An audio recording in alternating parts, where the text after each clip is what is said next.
এই ৩০০টি আসন সংসদীয় আসন রয়েছে।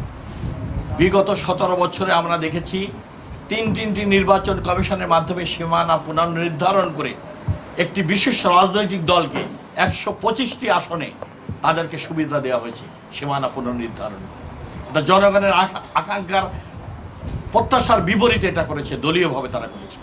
আজকের এই সিসি অত্যন্ত সম্মানিত ব্যক্তিবর্গ যারা রয়েছেন, প্রধান নির্বাচন কমিশনার এবং কমিশনারবৃন্দ, সচিববৃন্দ, আজকের যে প্রেক্ষাপট তৈরি হয়েছে, ঐতিহাসিকভাবে ৭০ সালের পর থেকে বাগেরহাটের 4টি সংসদীয় আসন, এখানে হিস্টোরিক্যাল একটা বিষয় রয়েছে।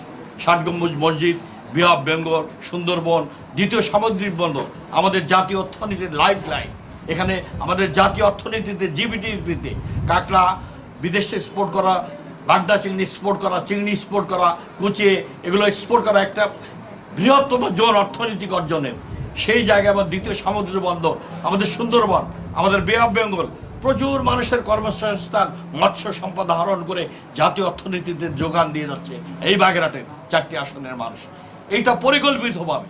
আর বাংলাদেশে কোনো আসন পাননি কর্তন করা। আপনি বাগেরহাটে ৩০০ আসনের 4টি আসন, যেখানে হিস্টোরিক্যাল মর্যাদা রয়েছে, জনগণের আকাঙ্ক্ষা প্রত্যাশা রয়েছে।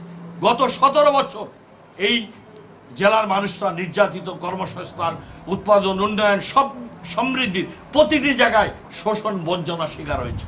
কর্মসংস্থান, আমাদের শিল্প উৎপাদন আমরা জাতীয়ভাবে যোগান দিয়ে যাচ্ছি, কিন্তু আমাদের প্রাপ্তির খাতায় শূন্য।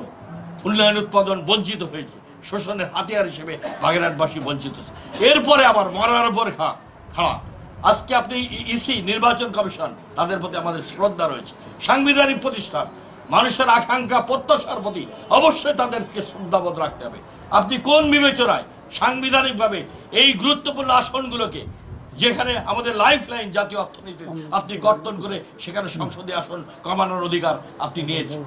সমস্ত বাগেরহাটবাসী, লক্ষ লক্ষ মানুষ, 9টি উপজেলা, 3টি পৌরসভায় মানুষ বিক্ষুব্ধ ফেটে উঠেছে। গতকালকে আমি মংলায় ছিলাম, প্রত্যেকটি জায়গায় ইউনিয়নে মানুষ বৃষ্টির মধ্যে মিছিল করেছে, এই সিদ্ধান্ত প্রতিবাদ জানিয়েছে। আমি আজকের এই প্রেস ব্রিফিং এর পক্ষ থেকে সর্বদলীয় যে আজকে আয়োজন করেছে, এর পক্ষ থেকে প্রত্যেকটি মানুষের আশা আকাঙ্ক্ষা এই নির্বাচন কমিশনের প্রতি সম্মানিত, তাদের প্রতি আমরা শ্রদ্ধা এবং আস্থা ভরসা রাখতে চাই। তাদের এই সিদ্ধান্ত আত্মঘাতী, আগুন নিয়ে খেলার সামিল। এটা যদি তারা বহাল রাখে, এই বাগেরহাটবাসী মংলা পোর্ট বন্ধ করে দিয়ে বৃহত্তর কর্মসূচি নিয়ে এই বাংলাদেশকে অচল করে দেবে। সেই কর্মসূচি আমরা প্রণয়ন করব।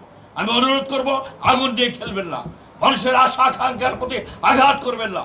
শ্রদ্ধা প্রদর্শন করে আমাদের সংসদীয় 4টি আসন আমাদেরকে ফিরিয়ে দিতে হবে। তা না হলে বাগেরহাটবাসী সর্বদলীয় ছাত্র ঐক্যের বানানে সবাইকে নিয়ে আমরা বৃহত্তর আন্দোলন গড়ে তুলে এই সরকারের বিরুদ্ধে আমরা অবশ্যই অবস্থান নিয়ে আমাদের অধিকার ফিরিয়ে আনবো। আমাদের নেতৃবৃন্দ রয়েছে, প্রতিদ্বন্দ্বী আইনজীবী ঢাকায় রয়েছেন।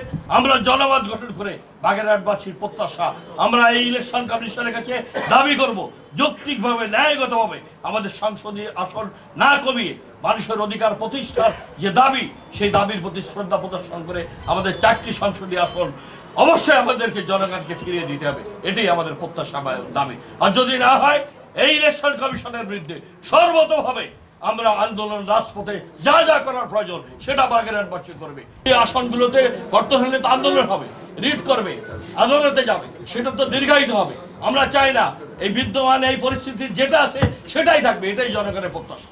এর ব্যত্যয় ঘটলে অবশ্যই আমাদেরকে যেন আন্দোলনে এই সরকার, এই ইসি ঠেলে না দেয়। আমরা চাই না রাজপথে আন্দোলন করতে। তারা যদি সিদ্ধান্ত অটল থাকে, আমরা বাধ্য হয়ে বাগেরহাটবাসীকে সমস্ত দলমত নির্বিশেষে ঐক্যবদ্ধ হয়ে রাজপথে আন্দোলন করে আমাদের অধিকার আমরা ফিরিয়ে আনবো।